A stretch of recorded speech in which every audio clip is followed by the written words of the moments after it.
Hey, everybody, and welcome to another deep dive. We love to take these deep dives into all sorts of fascinating topics, and today we're going to be tackling something that might seem pretty basic at first glance, Basic, yeah. but trust me, there's a lot more to it than meets the eye.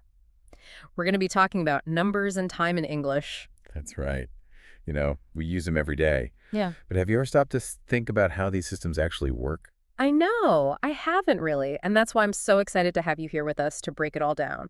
So we've got this really cool script from the English Made Easy podcast, and we're going to use that as our guide today. Sound good. So think of this as your one-stop shop for everything you need to know about counting and telling time in English. We're going to uncover the logic, the history, and even some of the common mistakes that learners make so you can avoid those pitfalls. Exactly. Whether you're learning English for travel, for work, or just for the fun of it, this deep dive is going to give you the tools and the confidence to master numbers and time. Yeah. And you might even be surprised by how much you learn about language and culture along the way. Okay, so let's jump right in. I think most of us probably have the numbers 1 through 10 down pat. Yeah, 1, 2, 3, Yeah. 4, 5, 6, Uh-huh. 7, 8, 9, 10. But things start to get a little bit trickier when we hit those teen numbers, like 11, 12, 13.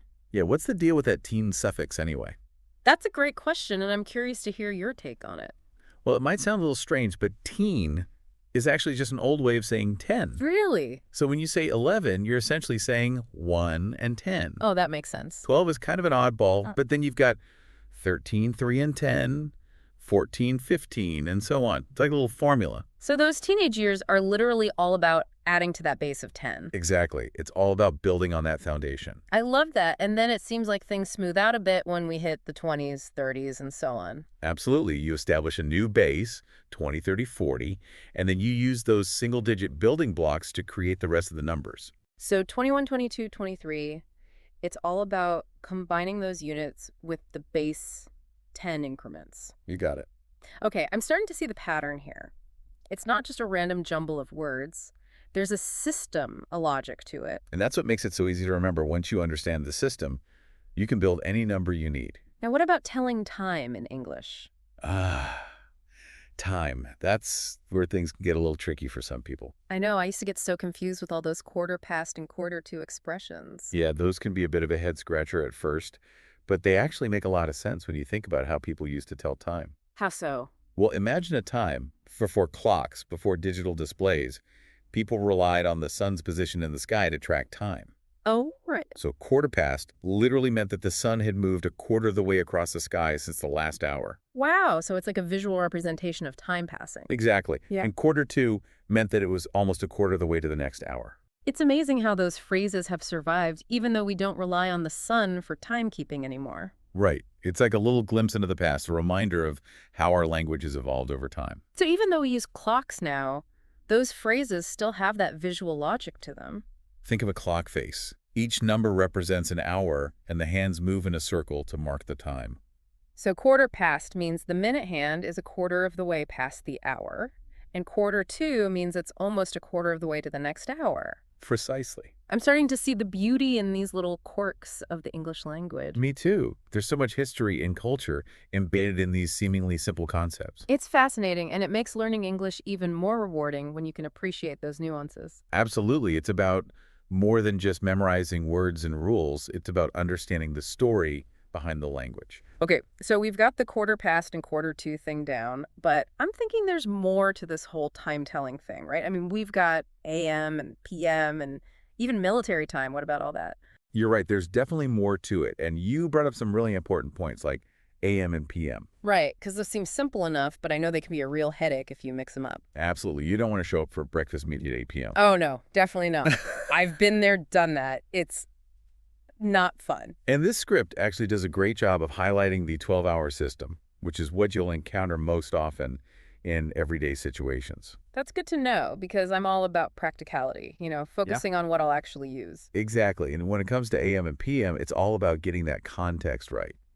We're talking about the morning or the evening. Right, like you said, you don't want to show up for a meeting at the wrong time just because you mixed up your AMs and PMs.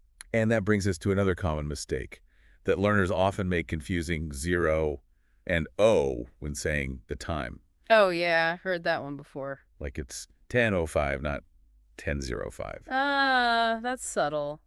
But I can see how it could trip someone up. Yeah, especially if you're not used to the sounds of English. So it's all about paying attention to those little details, Exactly. And the script does a really good job of pointing out those common pitfalls. which is super helpful because it's like having a heads up. You can anticipate those mistakes and avoid them. Right. It's all about being aware of those potential traps. And speaking of practice, the script has some great exercises for reinforcing what we've learned. Oh, yeah. It's not just about passively listening. You got to get those hands dirty and actually try it out. I love that it's like having a language buddy right there with you, guiding you through it all. And you know what else the script suggests? What's that? Bringing numbers and time telling into your daily life. Oh, I like that idea. Like counting things around you or announcing the time in English. Even try teaching someone else what you've learned. It's like turning the world into your own personal English classroom. Exactly. You're surrounded by opportunities to practice. Okay, so we've covered counting, telling time, common mistakes, even ways to practice. But I remember the script leaves us with this really interesting question. Right. Oh, yeah, I know what you're talking about. It's about how other languages express numbers and time. Right, it asks, do these systems reflect different cultural perspectives? That's a great question, isn't it? Yeah, we've just spent all this time exploring the logic and the quirks of English. But imagine how other cultures have tackled these same concepts. It's like opening a door to a whole new world of linguistic exploration. I've always been fascinated by how different languages approach things. Me too. And it makes you wonder, do those different approaches influence the way people think about time and quantity? Right, like does a different way of telling time affect someone's sense of punctuality or their relationship with the past and future? Those are some deep questions. They really are, and it just goes to show that something as simple as telling time can reveal so much about a culture. Exactly. It's like a window into their worldview.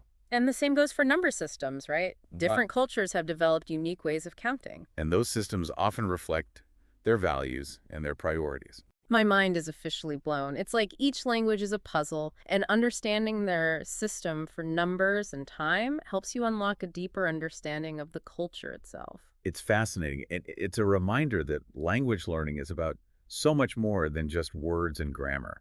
It's about connecting with other cultures and expanding your own horizons. Absolutely. It's a journey of discovery. And I think this deep dive has been a great example of that.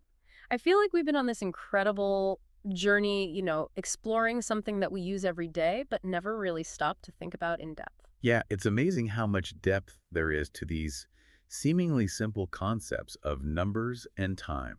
So let's bring it all back to our listener. You tuned in wanting to master numbers and time in English, and I think we've given you the tools to do just that. Absolutely. We've broken down the logic behind those tricky teen numbers, those quarter past and quarter to phrases, even tackle those common mistakes that can trip you up. We've even gone beyond the basics and explored how other cultures express numbers and time, which is like opening a whole new can of worms, right? It really is. It's like we've planted a seed of curiosity about language and culture. But the journey doesn't end here. The real learning begins when you start using what you've learned in your everyday life. Exactly. So here's your challenge. Count the items on your next shopping list. Announce the time in English whenever you look at a clock. Maybe even try explaining the quarter past concept to a friend. The more you practice, the more natural it will become. And who knows, maybe you'll even be inspired to learn a new language or explore the history of timekeeping. It's a fascinating world out there. So until next time, happy exploring and keep those language adventures going. And remember, language learning is a journey, not a destination. So enjoy the ride. That's a great way to put it. Thanks for joining us on this deep dive. It's been my pleasure. It's been my pleasure.